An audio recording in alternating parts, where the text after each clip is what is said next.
It was supposed to be unsinkable, a floating city, a masterpiece of steel and ambition, a promise that nothing could go wrong. But on a cold night in 1912, that promise didn't just break, it drowned. Most people think they know the Titanic story. An iceberg, a collision, not enough lifeboats, simple. But the truth is, the iceberg wasn't the beginning. It was the final mistake in a long chain of bad decisions. Let's go back. April 10th, 1912, Southampton, England. The world was changing fast, and the Titanic was its crown jewel. Massive, luxurious, unbelievable. Nearly 900 feet long, 10 stories high, carrying the richest people on Earth. At the helm, Captain Edward Smith, the most trusted captain of his time. Everything looked perfect, but deep inside the ship, something was already wrong. A fire, hidden in coal bunker number 6, burning silently, reaching temperatures over 1,000 degrees. And here's the problem. They knew about it, but stopping the ship, delaying the journey, that wasn't an option. The White Star Line was under pressure. Competition was fierce. A delay meant bad headlines and lost reputation. So they made a choice: keep moving. For days, workers fought the fire, shoveling burning coal into the engines, pushing the ship forward, faster, hotter, and all that heat was weakening the steel from the inside, exactly where the iceberg would strike. And then something small happened. So small, no one thought it mattered.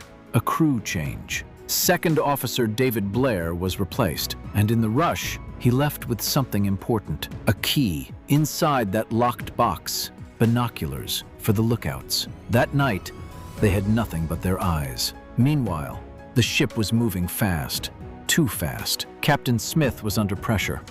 From J. Bruce Ismay, he wanted headlines, he wanted attention, he wanted to arrive early.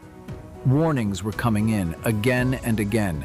7 separate iceberg warnings. But here's the problem. They didn't slow down. Down below, the wireless operator was overwhelmed. Messages, requests, wealthy passengers sending telegrams. He wasn't thinking about danger, he was thinking about service. One final warning came in. A massive ice field directly ahead, but he ignored it. And this is where everything changed. The ocean that night was strange, still, silent like glass. No wind, no waves. And something unusual was happening. A rare optical illusion. The horizon wasn't clear. The iceberg was hidden. By the time it was seen, it was too late. 37 seconds, that's all they had. The order came: turn, reverse engines. But here's the mistake. Reversing reduced the ship's ability to turn. It didn't move fast enough. The iceberg didn't slice it open, it scraped it. And that was enough. Because the real weakness was already there. Cheap iron rivets, used to save time and money. Under pressure, they failed, one by one. The ship didn't tear. It opened like a zipper.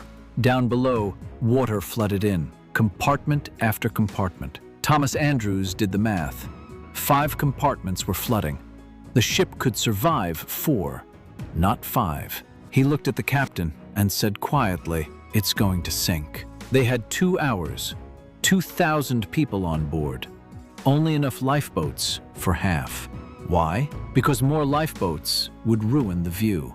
That was the decision. And now, it was too late. Panic began. Confusion, fear. Some boats left half empty, others never filled. And not everyone had the same chance. Passengers in lower classes were trapped, separated, left behind. And just 20 miles away, another ship. They saw the signals, but misunderstood them. Their radio was off. They did nothing. At 2:17 a.m., the ship couldn't hold anymore. The back of the Titanic rose into the air. Steel screamed. The structure snapped. It broke in 2, and within minutes, it was gone. At 2:20 a.m., the ocean was silent again. Over 1,500 people left in freezing water. No chance, no time. By the time help arrived, it was already over.